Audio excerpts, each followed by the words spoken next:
So the second reason people buy it is authority. So when we're unsure of what to do, we look for people in authority.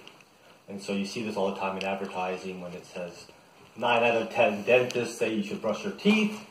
We don't know what we're doing. I don't know if I want to go to the 10th dentist that says you shouldn't brush your teeth, but 9 out of 10, somebody in authority. And so when we don't know what to do, we look for someone in authority. So think about what authority you have or your product has and why people should buy it. So for Juana, the authority is it's her mother's recipe who's from the Dominican Republic, right? And so there's an authority for the authentic empanadas.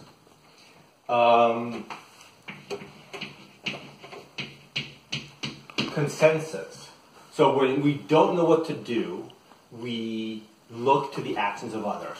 So I did that when I used to sell, is that I would have mentioned that somebody else that had a similar store to them bought my product. So when you're selling, if you get one person that's on the basketball team to buy, or the wrestling team, or your floor, you're more likely to get other people, right? And so once you get the first person, then you can point to them and say, they're buying it. The other one is like us. So if people similar to us are buying it, then we will buy it. So again, it works the same way. If one of the basketball team is buying it, you're more likely to buy it. Everybody that's Hispanic is buying it. People that are like you, foreign students, whatever it is, whatever point of common interest or common identity you have, makes it easier for people to convince themselves to buy the product. And so as you go forward, you need to think about the narrative, right? So my narrative was handmade, fair trade, limited supply jewelry. Your narrative is whether do you make it from scratch, is it out of the box, is it fresh, is it just baked today? Think of what the narrative is why people should buy it. And then spend some time thinking about your target. You don't have time to approach everybody. So think carefully about who is most likely to buy your product. And because sort of Juana was successful with sort of Hispanic people, I want you to target non-Hispanic people.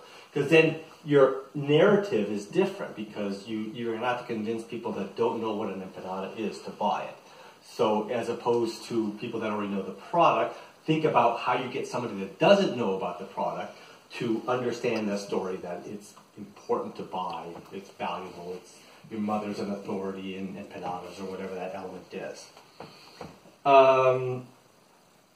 And then at the end, the ace in the hole is really ask. Ask for the sale. And never ask a yes or no question. So what I did at the end is I said, do you want to see it now or do you want to see it later? Right? And so oftentimes people will talk and talk and talk. I've seen elevator pitches where students talk and talk and talk and never ask for the sale.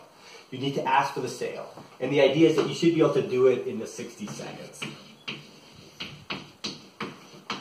Because if they hadn't decided by then, you can move on to somebody else. If they've already decided, you might as well just chalk up the sale and keep selling. Because the idea is that you have 24 or 48 of your product to sell. So that's the approach of what we're going to do.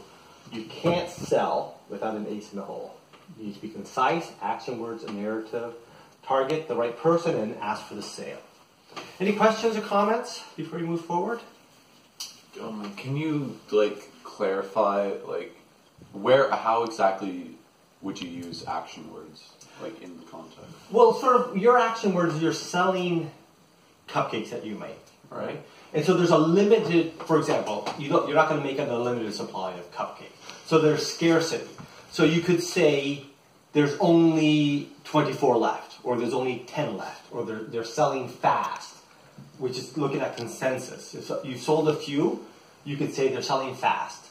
If you sold a few to the wrestling team, it's like other wrestlers have bought them. They're selling fast, and I only have a few left. So you're hitting all those with incorporating those words into your sales pitch. They're selling fast. I only have a few. They're hot. If you bake them from scratch, I'm an authority. I'm a great baker, right? But if you get them out of the box, it's other people are buying them. People like us are buying them, and there's a short supply. That's what I mean by action words. So think about how you can incorporate that into your sales pitch. And then always just ask for the sale. So again, the assignment is you're going to record yourself. You can spend some time right now talking to each other about thinking about your sales pitch. You're going to record it, and then you're going to go practice selling all week. And then before the next class, you're going to re-record your video and upload both of them. And then we're going to have some fun looking at sort of the changes that happen between the beginning and the end, and see if it's more effective after really intentionally trying to address the key elements of why people buy, look at the story you're telling, and then targeting people that are most likely to buy. Thank you very much. We'll see you next week.